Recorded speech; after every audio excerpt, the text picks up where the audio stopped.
নমস্কার বন্ধুরা, job news 18 Bangla YouTube চ্যানেলের পক্ষ থেকে আজকে আপনাদের সকলকে স্বাগতম জানাই। আজকে একটি নোটিফিকেশনের কথা বলবো, যেটা হচ্ছে এই যে এখানে আপনারা লক্ষ্য করুন, দেখতে পাচ্ছেন কেন্দ্রীয় সরকারে 4000 ক্লার্ক ও অপারেটর নিয়োগ। ঠিক আছে, এইটি আমি সংগ্রহ করেছি কোথা থেকে, এটা হচ্ছে এই যে এখানে দেখতে পাচ্ছেন 28 জুন 2025 এর যে কর্মসংস্থান পেপার বেরোয় সেখানে তারা এই বিজ্ঞপ্তিটি দিয়েছে। ঠিক আছে, তো সেই বিষয়ে আমরা নিচে আলোচনা করব, যেটা হচ্ছে 10 নম্বর পাতায় দেওয়া আছে। ঠিক আছে, একটু ধৈর্য সহকারে ভিডিওটি দেখুন, সেটা আমি বলছি কি ক্রাইটেরিয়া রয়েছে সেগুলো নিয়ে বলবো, আবেদন কবে থেকে শুরু কবে শেষ সেগুলো নিয়ে আলোচনা করব। ভিডিওটি ধৈর্য সহকারে দেখুন। ঠিক আছে বন্ধুরা, এই পরীক্ষাটি কন্ডাক্ট করবে হচ্ছে স্টাফ সিলেকশন কমিশন। এই যে এখানে আপনারা দেখুন, এখানে লক্ষ্য করে দেখতে পাচ্ছেন স্টাফ সিলেকশন কমিশন কন্ডাক্ট করবে, এবং যেটার নাম হচ্ছে combined higher secondary level 10+2 level exam, যেটা প্রতি বছর হয়ে থাকে, যেটা এসএসসি কন্ডাক্ট করে থাকে। ঠিক আছে, তো এখানে আবার কিছু বিষয় রয়েছে, যেটা হচ্ছে উচ্চ যোগ্যতার দিকে যদি আমরা লক্ষ্য করি, তাহলে হচ্ছে কি উচ্চ মাধ্যমিক পাস যোগ্যতায় আপনারা সকলে আবেদন করতে পারবেন।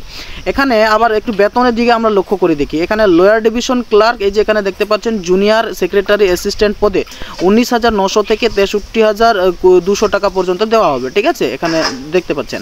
তাছাড়া ডাটা এন্ট্রি অপারেটর পদে 25,500 থেকে 81,100 টাকা পর্যন্ত দেওয়া হবে। তারপর বন্ধুরা, দুটি পর্যায়ের মাধ্যমে প্রার্থী বাছাই হবে। প্রথম পর্যায়ে কম্পিউটার বেসড একটি এক্সাম হবে, এই যে এখানে আপনারা লক্ষ্য করে দেখতে পাচ্ছেন। সেই পরীক্ষাটি 8 সেপ্টেম্বর থেকে 15 সেপ্টেম্বর পর্যন্ত চলবে।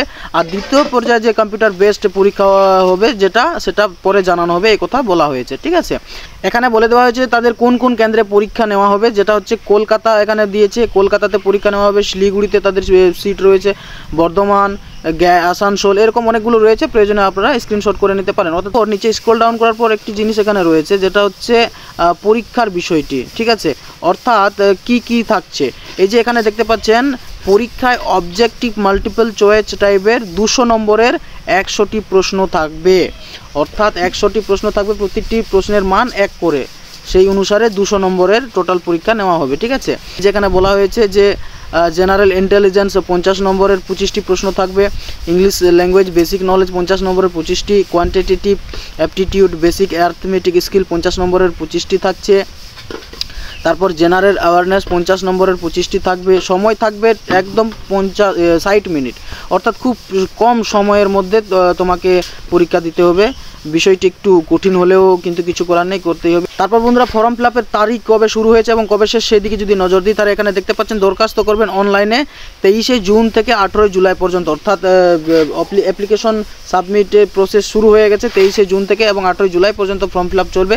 সেটা অনলাইনের মাধ্যমে করতে হবে, যেটা ওয়েবসাইট দেওয়া হয়েছে এখানে ssc.government.in, এখানে ফর্ম ফিল আপ করতে হবে। ঠিক আছে, তারপর বন্ধুরা, বয়সের দিকে যদি আমরা লক্ষ্য করি, এখানে এই যে বলে দেওয়া হয়েছে বয়স হতে হবে 1/8/2025 এর হিসাবে 18 থেকে 27 বছরের মধ্যে বয়স হতে হবে, এই কথা বলা হচ্ছে। ঠিক আছে, তো আজকের ভিডিও এখানেই সমাপ্ত করছি। যদি ভালো থাকে তাহলে নিশ্চয়ই একটি লাইক করবেন, এবং আমার চ্যানেলের সঙ্গে সম্পর্ক রাখার জন্য নিশ্চয়ই শেষে একটি সাবস্ক্রাইব করে রাখবেন।